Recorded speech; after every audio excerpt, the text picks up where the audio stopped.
एक जंगल में एक पेड़ पर चिड़ा और चिड़िया ने अपना घोंसला बनाया और वो उस पेड़ पर मजे से रहने लगे।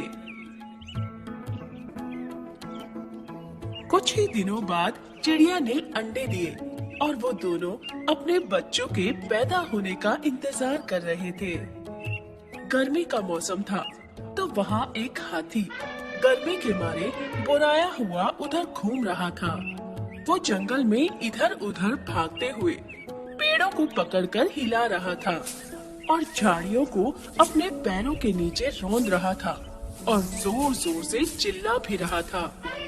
तभी अचानक उसने उस पेड़ पर भी धावा बोल दिया जिस पर चिड़ा और चिड़िया का घोंसला था। उसने वो शाखा ही तोड़ दी जिस पर उनका घोंसला बना हुआ था। घोंसला टूटकर गिरा तो सारे अंडे भी चकनाचूर हो गए। बेचारी चिड़िया अपने बच्चों के लिए रोने लगी।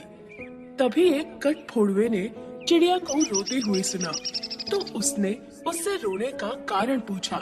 चिड़िया ने गुस्से में उससे कहा, अरे मेरे सारे बच्चे मारे गए।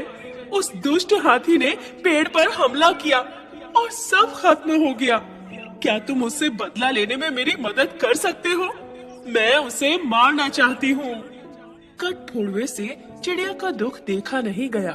उसने निश्चय किया कि वो उसकी मदद करेगा और वैसे भी यदि उस दुष्ट हाथी का सफाया ना किया गया तो वो दूसरे पक्षियों को भी इसी तरह सताता रहेगा। इसलिए वो उसे मारने के लिए कोई तरकीब सोचने लगा। जल्द ही उसके दिमाग में एक योजना आ गई। कठफोड़वे ने अपने बड़े बूढ़ों से सुना था कि शत्रु यदि ज्यादा शक्तिशाली हो तो उसे मिलजुल कर मिटाया जा सकता है। इस काम को पूरा करने के लिए उसे अपने 3 दोस्तों की मदद की जरूरत थी, मक्खी, मेंढक और चिड़िया।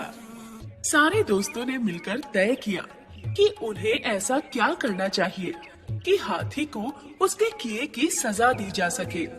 उन्होंने हाथी को मारने का निश्चय किया और कठफोड़वे ने मक्खी से कहा, तुम हाथी के पास जाकर भिन भिन की मधुर आवाज करना ताकि उसे नींद आ जाए और योजना के अनुसार चिड़िया और मैं अपनी कठोर नन्ही चोंच से उस पर धावा बोल देंगे और उसकी दोनों आँखों पर एक साथ वार करेंगे। जब हाथी अंधा होकर दर्द से कराहने लगेगा तो वो लड़खड़ा कर इधर उधर भागेगा। तब उसे कुछ दिखाई भी नहीं देगा। ऐसे में वो अपनी आँखों को ठंडक देने के लिए कोई उपाय ढूंढेगा। उस समय मेंढक दलदल से भरे गड्ढे के पास बैठकर टर्र टर्र करेगा जिससे हाथी को लगेगा कि वहाँ पानी है। वो उस आवाज के पास जाएगा, फिर मेंढक वहाँ से हट जाएगा। फलस्वरूप वो अंधा हाथी दलदल में फंस जाएगा और फिर उससे कभी बाहर नहीं निकल सकेगा। क्या ये योजना सबको समझ आ गई? सबको अपना अपना काम पता है? कठफोड़वे ने पूछा। कठफोड़वे की बात सुनकर सबने एक साथ कहा, हाँ हाँ, हम समझ गए कि हमें कब क्या करना है। इस तरह सारा दल योजना पर काम करने लगा। मक्खी भिन भिन करने लगी जिसे सुनकर हाथी को नींद आ गई। दोनों पक्षियों ने उसकी आंखों पर एक साथ वार किया। घायल हाथी दर्द से बुरी तरह लड़खड़ाने लगा और वो इधर उधर भागने लगा। तभी मेंढक की आवाज सुनकर हाथी उसी ओर भागता हुआ आया और दलदल को नदी समझकर उसमें कूद पड़ा।